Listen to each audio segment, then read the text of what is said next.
Check, check, check. 1 million, 2 million, 3 million, 4. What's up sa inyong lahat? Another day, another video na naman. O another day, another mukbang video na naman ang ating gagawin. Alam nyo ba kung nasaan ako? Nandito ako sa Pulilan, Bulacan, kung saan nandito tayo ngayon sa tapat ng isa sa nagbebenta ng Pinoy style fried chicken. Ano pa, Eddie, ang Max's Fried Chicken. So at tagal-tagal ko nang nabubuhay dito sa mundong ibabaw, ni minsan hindi ko pa natikman o hindi pa ako nakapasok sa restaurant ng Max's Fried Chicken. So ngayon, nagkaroon tayo ng oportunidad para gawin yon. So tara, tikman natin kung ano ba talaga yung pinagmamalaki nila na fried chicken dito sa Max's. So tara, pasok tayo sa loob. Let's go! Tol, nandito na tayo sa baba. So tara, pasok tayo sa loob.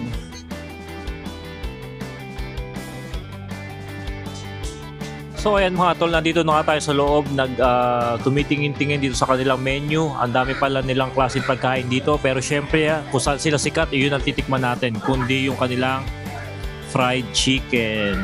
Yung ibang napunta rito, nabalitaan ko, sabi nila, dry daw yung fried chicken nila. So yun yung aalamin natin mamaya. Kasi ako, sa Amerika, gumagawa ako ng ganitong klaseng style na fried chicken. So, syempre, hanggat hindi mo nalalaman lasa ng original, mahirap mong pagbasihan yung mga luto mo. Kaya tikman natin. Malay mo, mas masarap pala yung luto ko, di ba? So, tara, order tayo. Ma'am, tanong ko lang, yun bang ano na to, spring chicken, gano'n ba kalaki to? Good for 1 to 2 po, yung half po, yung full po, good for 2 to 3 po. Parang po siya kasing small, medium, large po. Sige, bigyan mo na lang ako ng spring, isang buo. Chicken lang siya, wala siyang kasamang rice. No? Wala po. Sige, yun lang, chicken lang. Ano siguro, ano bang ano niya dito? Masarap. Sagot ko naman po ang ayos po. Sige, sagot ko lang na lang. Salamat. Okay.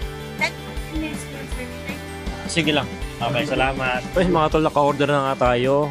Isang buong manok. Tatry lang natin kung kaya natin ubusin. Sabi nila, ano lang daw yun, small, medium, large. Yung pinili natin yung spring fried chicken. Full, 549 pesos. May kasama na siyang kamote. Tapos yung sauce. Tapos order lang tayo ng sagut gulaman para sa drinks. So tara.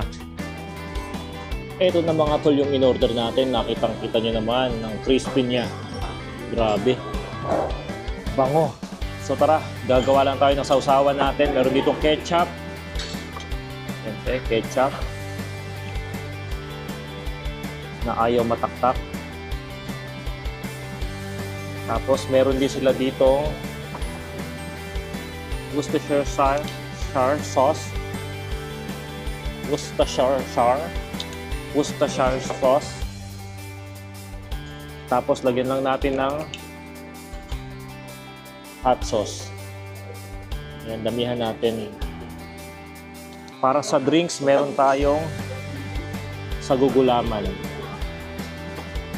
So yung ketchup natin, haluin lang natin. Yung panalo.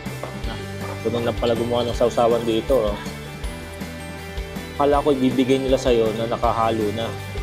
Ano kasi nakikita ko doon sa ibang gumagawa. Yung pala sila lang nagtitinta. Kaya pala hindi ka pwedeng magreklamo sa sauce nila dito kasi ikaw mismo yung nagtimpla.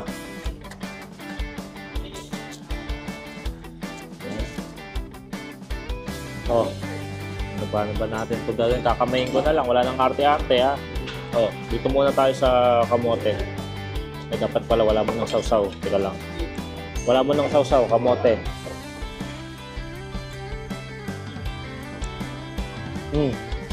Yo.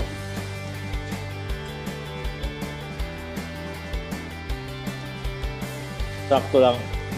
Sausaw natin. Bakit natin din ako ba sauce to?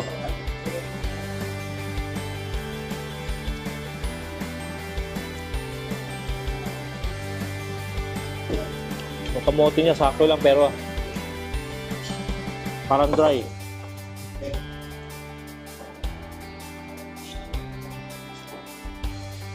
Dagdagan pa natin ng ketchup.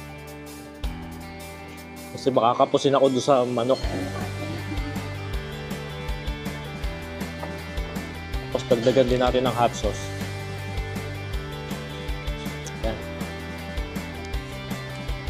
At saka Worcestershire. Worcestershire. Puta, natapong pa.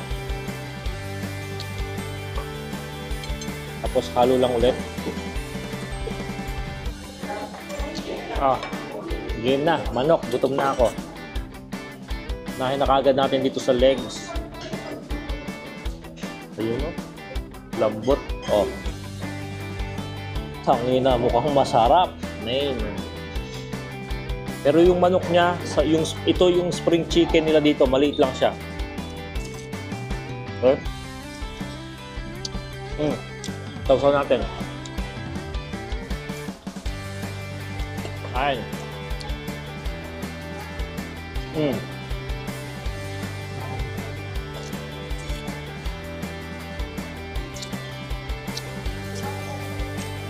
Masarap yung manok niya guys, malasa. Pero maliit siya ha. Sa halaga niya maliit. Pero sa lasa, doon sa dark meat masarap. Babalikan.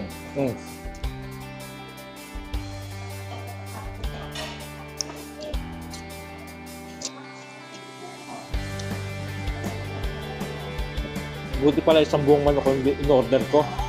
Kasi baka pagka hindi mabitin. Laman.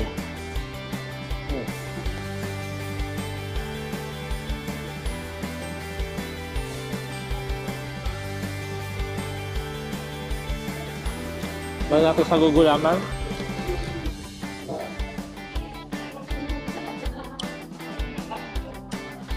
Wala ako nainom, puro sa gugulaman. Chicken wings. Cute to, tangang liit. Sausaw. Sarap sausawan na ginawa ko. Salamat sa akin. Magaling ako magtimpla.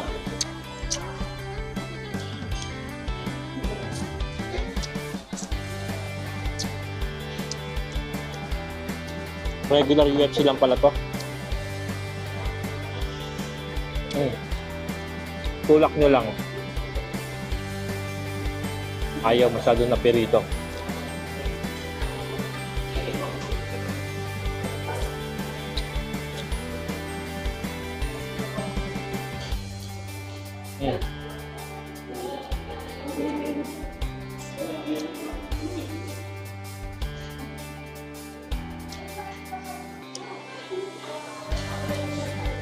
Alam niyo, natutunan ko sa paggawa-gawa ng mga video na to. Hindi naman tayo sikat eh. Pero, unti-unti, naaalis yung pakialam mo eh. Nung una kasi pag gawa-gawa ko ng video, medyo nahihiya ako kasi nga siyempre, sabihin ng mga tao, sino ba yan? Baka kung ano isipin nila, yun ang iniisip ko. Nakakahiya. Pero ngayon, bro, wala tayong pakialam. Kaya kahit na kunyari kumain din ako, merong mga natitira-tira sa bibig ko o ano man, wala tayong pakialam, lilinisin din naman natin pagkatapos.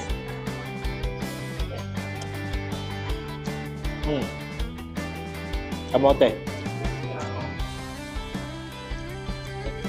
Ito yung part na sinasabi nilang dry. Sa lahat naman siguro. Tingnan natin yung kanyang breast. Ayan o. Sausaw natin.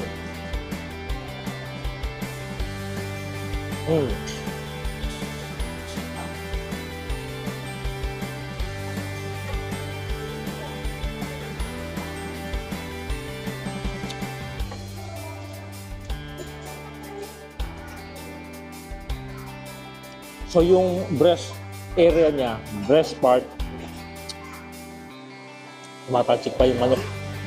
Talagang dry siya.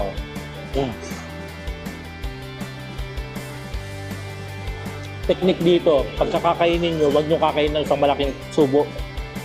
Unti-unti. Tapos sausaw nyo dito sa sauce para malasa. Kaya kung ayaw nyo ng dry part, yung puro dark meat ang kainin nyo. Layo ko lang ng konti baba ko to. Para nakikita nyo pagka nagsasawsaw ako. Sausaw.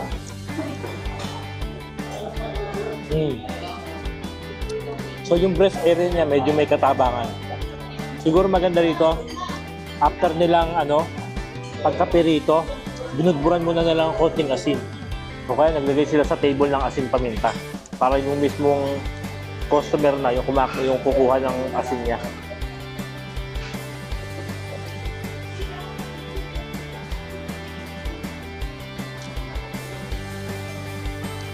Nga pala itong Maxes na to, nandito siya sa Pulilan, Bulacan, sa may highway. So, salamat. Kumuha tayong tubig kasi nga dry. Baka maubos ko agad yung sa gugulaman ko. Salina lang natin.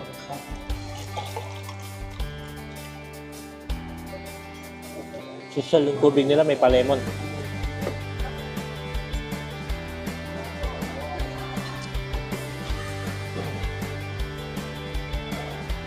Pinitira ko yung niya, Thai part para mamaya, para saving the best for last.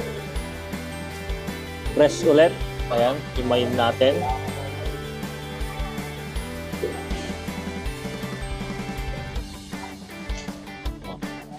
Huwain ko para makita yung sinasabi ko. Kakaano ko lang ito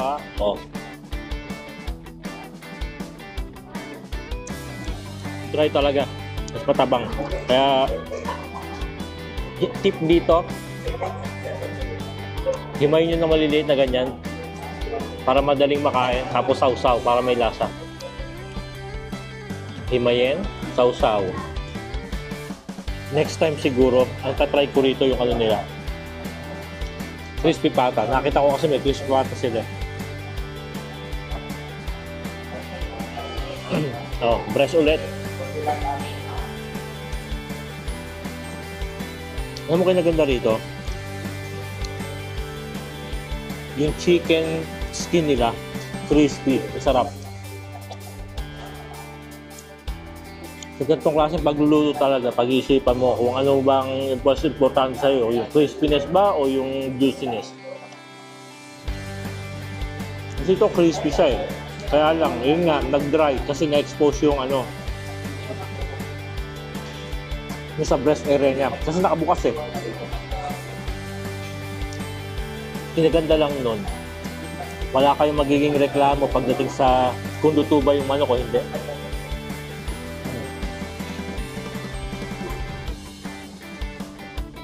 Pwede pang sopas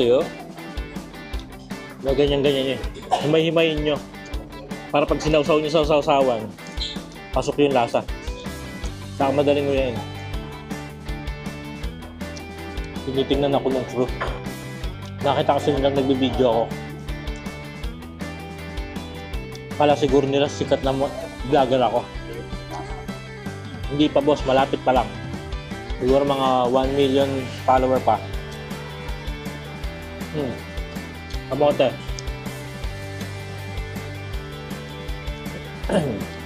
Actually, hindi naman ito talaga yung nasa isip kong kainin.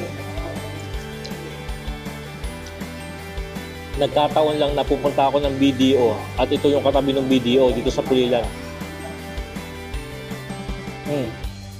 Ito masarap balat na may konting lamang, sarap. Yung mga laman dito sa mga malapit sa buto-buto, sarap din yan Yan yung mga gusto kong pinapapak.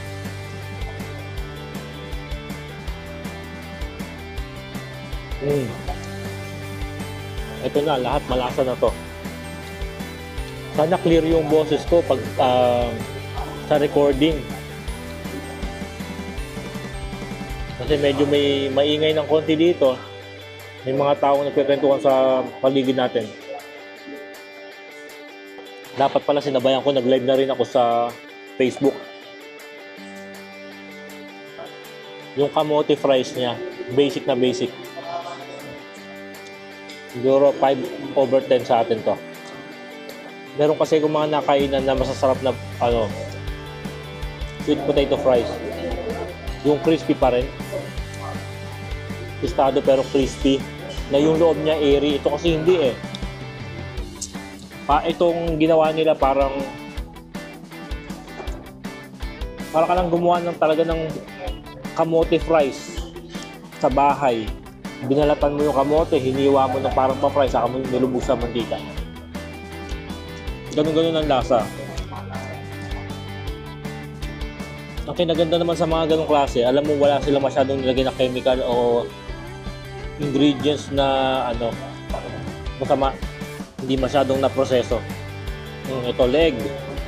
Litong leg, oh. Ano kayang klaseng manok to?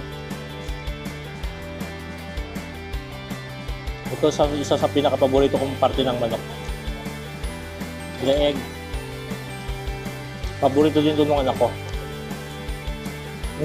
Mga buto-buto, yan, sarap. Kung hindi ko alam na fried chicken to, mala yun, isipin mo, ano siya eh, fried itik. Ganun yung itsura niya, ganun lang siya kalit. Kasyang-kasya siya pang isang tao lang. Oh. Chicken wings, oh.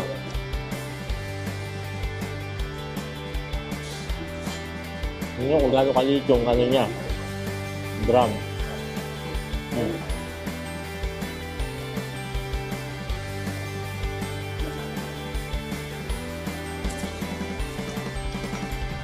Siguro masarap din sa usawan nito, suka.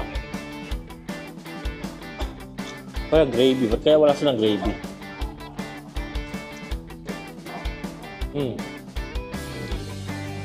Chicken flakes.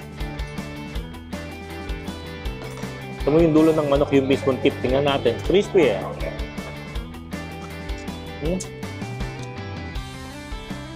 Crispy ng pagkakaperito.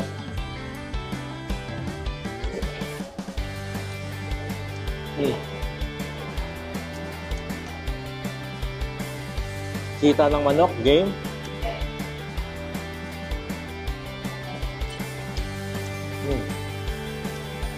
Ganun siya kalambot.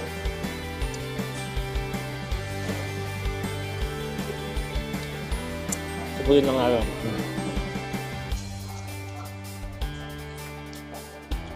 Yung drumstick niya wala akong complain. Malasa. Lalo na yung unang kagat kasi medyo mainit-init pa ngayon, malamig na. Bitin nga yung sausawan natin. Malakas pala sa sausawan yung ano nila. Breast. Oh.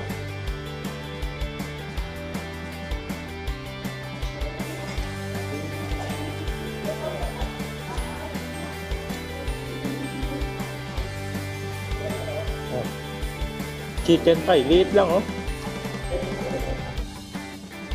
Isang subuan lang to. Oh, chicken thigh. Basic.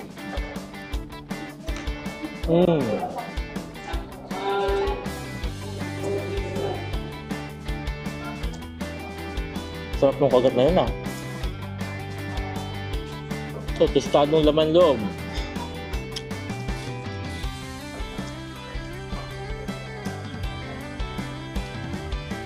Kaya ito puso oh. Kahit maliit na manok, may puso din. Tikman natin. Mali, atay pala yun. Balat.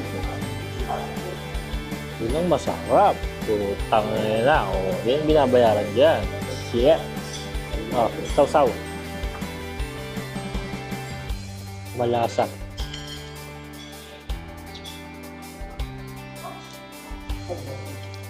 Para sa lasa ng manok, kung lasa lang yung pagbabasihan nyo ha, lasa, tapos presyo, parang hindi worth it. Pinakamainam pa, ikaw na mismo magluto ng manok mo. Kung marami ka namang oras, saka meron ka namang pwestong lulutuan, mas mapipili mo pa yung klase ng manok na pwede mong lutuin, tapos mapipili mo rin yung parte na gusto mo. Wala namang special sa lasa ng manok nila. Oh, yan ang pinakamasarap na parte. Respect ng manok, sausaw. Meron siya mga butong maliliit, pero since napakaliit ng manok natin, malambot na yung buto niya. Oh, potato fries na saktuhan lang ang lasa, basic na basic.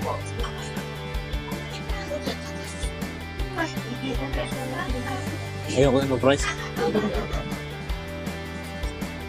titira na natin yan. Oh, gulaman. Yung sago niya dito, may sago na kasi laki ng boba. Tapos meron din siyang sago na yung maliliit, yung nilalaro nung araw, yung lalagay mo, ipunin mo, napakaraming sago, tapos tirahan kayo gamit yung straw. Shout out do sa mga batang sa Laula nung araw, kasama namin. Yung pag tumalsik yung sago, talsik kasama laway. So ayan guys, siguro hanggang dito na lang yung video na ganawa natin. Busin lang natin tong gulaman, tapos tama na.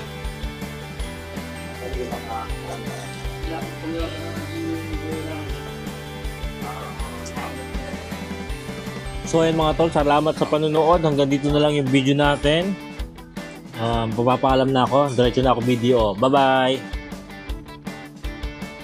Ayan mga tol, nga pala, bago ko i-out yung video na to, sasabihin ko lang sa inyo kung magkano yung naging total natin dun sa kinain natin kanina. So ang naging total natin, 638 pesos. 1 spring whole chicken, 549. 1 sagot gulaman, 89 pesos. Tapos meron silang karagdagang 12% VAT, 68 pesos. So umabot tayo ng 638 pesos. Ayan. Ewan ko lang kung malinaw. Kayo na bahala kung tingin nyo sulit. Pero sa akin tingin ko hindi, dahil madali lang naman siya lutuin sa bahay. Tapos yung sauce niya, sobrang basic lang naman. Lahat naman ng bahay may ganun na. So yun lang. Bye-bye!